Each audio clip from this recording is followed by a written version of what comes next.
Good day, programmers. Welcome back to our Java UI Swing tutorial series. In this video, I will show you the basic use of the jToggleButton in UI Swing development. So first, what is jToggleButton? A jToggleButton is a two-state button. The two states are selected and unselected. When the user presses the toggle button, it toggles between being pressed or unpressed, or in Boolean, true or false. jToggleButton is used to select a choice from a list of possible choices. So what are we gonna do? So this is what we're gonna create. We will create a form that contains a toggle button, the two state images, circle with a color and a circle with black border that signifies the state of your toggle, whether it is on or off. A J label to display in a form of a text the state of your toggle button. What will happen is that when you click the toggle button, the blue image will be displayed that tells you the state is on, and the display text will change in status into the toggle is on. And when you click again the toggle button, it will return into its first image, which is the circle with the black border only, and the display text will change its text into the toggle is off. Let's go into our Netbeans IDE. First of all, create a project that contains a JFrame form. Let's put all the components we need based from our design. And make sure that you select jToggleButton, not the J button.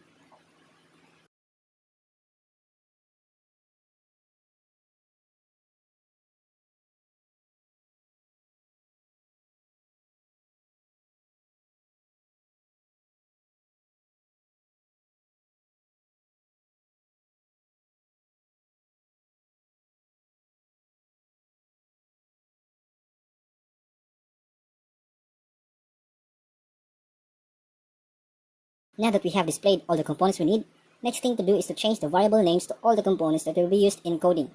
In my case, I'll change the JButton variable into the button click, the black image into image off, the blue image into image on, and the result text into txt result.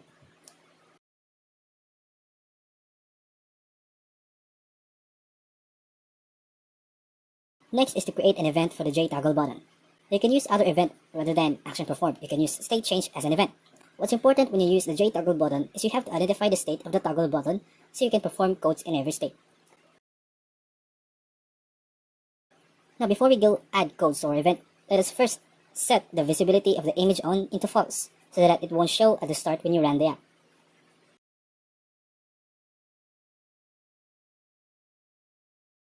Next is, since the toggle button provides a feature that contains two states, we will use conditional statements to identify what is the state of the toggle button.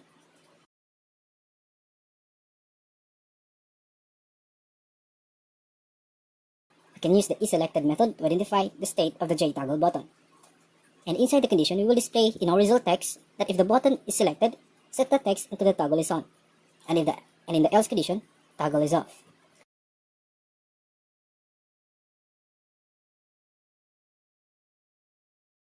And also set the visibility of the images according to the state of the jToggleButton.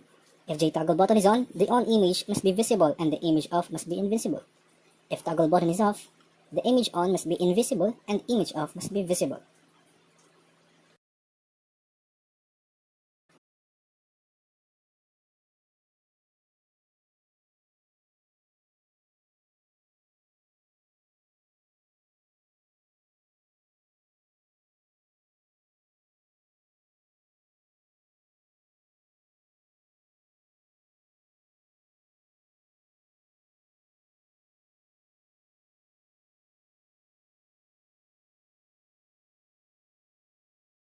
So this is the result.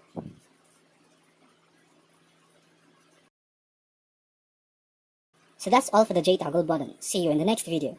Thanks for watching.